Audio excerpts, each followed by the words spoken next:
थी वेंदी ज़बरदस्त आड़ियूं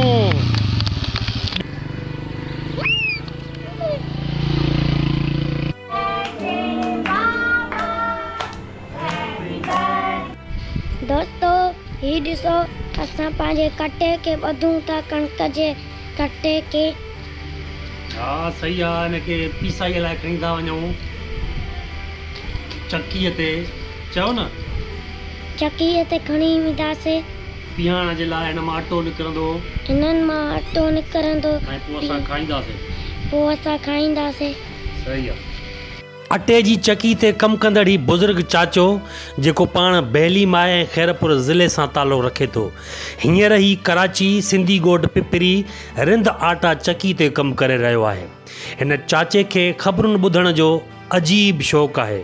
ॼण ख़बरुनि खां सवाइ संदसि ॾींहुं अधूरो हुजे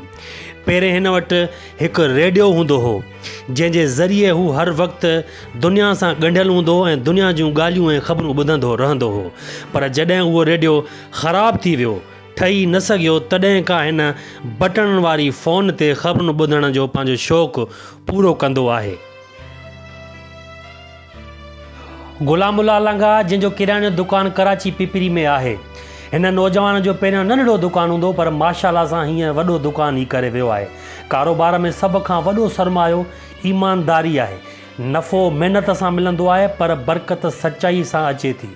नंढड़ो कारोबार बि वॾो थी सघे थो हिन ग़ुलामुल्ला लांगा वांगा तो जॾहिं नियत साफ़ ऐं क़दम मुस्तक़िल हुजनि वापार में सभ खां वॾी दौलत ग्राहक जो एतमाद आहे रिज़्क़ में अल्लाह जी बरकत उन वक़्तु अचे थी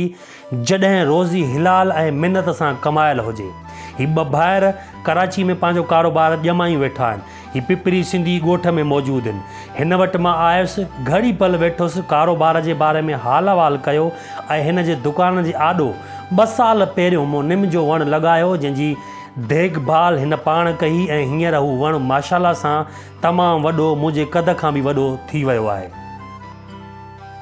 कराची सिंधी ॻोठ पिपरी में ई अचो त हिकु ॿिए नौजवान सां अव्हांखे मुलाक़ात करायां उन सां मिलणु आहियां हिन नौजवान जो नालो आहे शोएब काफ़ी अरसो पहिरियां हजाम जे दुकान ते शागिर्दी कंदो हो सुबुह खां वठी शाम ताईं बिना थक जे ईमानदारी ऐं महिनत सां कमु कंदो रहियो ॾाढी लगन ऐं चाह सां हजाम के कम जो हर फ़न सिखंदो रहियो वक़्तु गुज़रंदो वियो ऐं हीउ नौजवान आहिस्ते आहिस्ते पंहिंजे हुनर में माहिर थी वियो आख़िरकार जॾहिं हिन खे यकीन थियो त हाणे मां पंहिंजो सफ़र अकेले सिर शुरू करे सघां थो त तॾहिं हिन कराची पिपरी सिंधी ॻोठ में पंहिंजो हीउ दुकानु खोलियो ऐं हींअर पंहिंजो कारोबार करे रहियो आहे शोएब खां खत बथ वठाए करे जॾहिं मां ॿाहिरि निकितुसि त स्टेट एजेंसी तां मूंखे दोस्त सलाम करे रहिया हुआ ऐं मूंखे मुनासिबु न लॻो त मां ईअं ई पर ॿाहिरों ई हली वञा पर स्टेट एजेंसी ते वियुसि दोस्तनि सां सलाम दुआ कई ऐं कचहरी कई दोस्तनि चांहि जी सलाह आई पर दोस्तनि खे मूं इहो चयो त यार अटो पियो आहे पीउ जी वियो हूंदो ऐं मां उनखे खणी वापसि वेंदुसि दोस्तनि खां इजाज़त वठी मां जॾहिं रिंद आटा चकी ते वियुसि त आख़िरी मरहलो हुयो जेको चाचो पंहिंजी महिनत में लॻो पियो हुयो चाचे अटो पीही करे मुंहिंजे कटे खे सिलाई हणी करे ऐं मूंखां 350 रुपया अटे पीहाईअ जा वरिता ऐं उहो अटे जो कटो खणी मूंखे मोटरसाइकिल ते रखायो अटो पीहाए करे चाचे खां इजाज़त वठी ऐं मां सिधो घर पहुतुसि घर जॾहिं पहुतुसि त हिकिड़ो ॿियो बि कमु मुंहिंजो इंतज़ारु करे रहियो हुयो मुंहिंजे घर जी कमरे जे छत जो पखो जेको मेरो थी वियो हुयो उनखे मां आलो कपिड़ो करे उघियुमि ऐं साफ़ु कपिड़े सां उनखे ॿीहर साफ़ु कयो ऐं इनखे चमकायो शाम जो जॾहिं वक़्तु थियो ॿाहिरि निकिरण जो त मुंहिंजूं धीअरियूं अनमोल ऐं अनम उन्हनि चयो त पप्पा असांखे मोटरसाइकिल सिखणी आहे इन जे करे मूं हुनखे पहिरियों स्टेप जेको हुयो उहो किक हणण जो सेखारियो खे सिर्फ़ु हीअं झटको ॾियणो आहे जेॾी महिल पेर इस्तेमालु कयो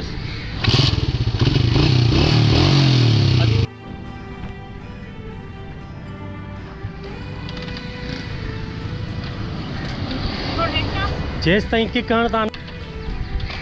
ज़बरदस्त गुड ज़बरदस्त थी वेंदी ज़बरदस्त आड़ियूं ॿियो स्टेप थी वियो वरी हिकु चकर ॿीहर स्टार्ट कर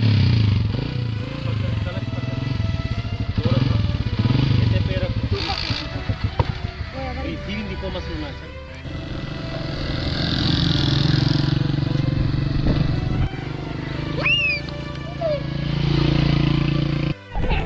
हाणे साईं बाइक स्टार्ट करण में अनमोल जो वारो आहे। अनमोल पुट चाबी स्टार्ट कर। हाँ सही आहे, सेखारिस हाणे जीअं तूं सिखियो उहो ई सेखारिस।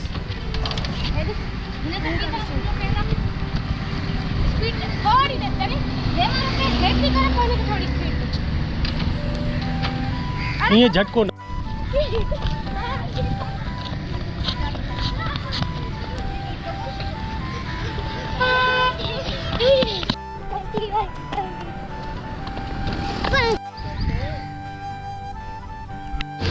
हैप्पी बर्थडे बाबा। असांजे घर जो वॾो मुंहिंजो भाउ, मुंहिंजो बाबा। असांजे घर जी शान, असांजी जान। मुंहिंजो भाउ असां सभिनी जे लाइ अल्लाह ताला जी हिकु वॾी नेमत आहे। मुंहिंजो भाउ तमामु घणी महिनत कंदो आहे। हिन जे दिलि अंदरि सब्र, ख़ुलूस, मोहबत ऐं बेइंतिहा प्यार भरियलु आहे। अल्हम्दुलिल्लाह मां 5 ॿारनि जो पीउ आहियां, पर अॼु ताईं मां अखियूं मथे करे पंहिंजे भाउ सां अखियूं अखियुनि में मिलाए करे न ॾिठो आहे। हमेशह मुंहिंजो कंधु हेठि हूंदो आहे ऐं मां तमामु घणी इज़त कंदो आहियां पंहिंजे वॾे भाउ जी, छो जो असांखे अबो बि न आहे, अमा बि न आहे। अॼु जेको बि कुझु आहियूं असां हिन भाउ जी बदौलत आहियूं। मुंहिंजी पूरी फैमिली मुंहिंजे भाउ जे जनम ॾींहं जो सेलिब्रेट कयो।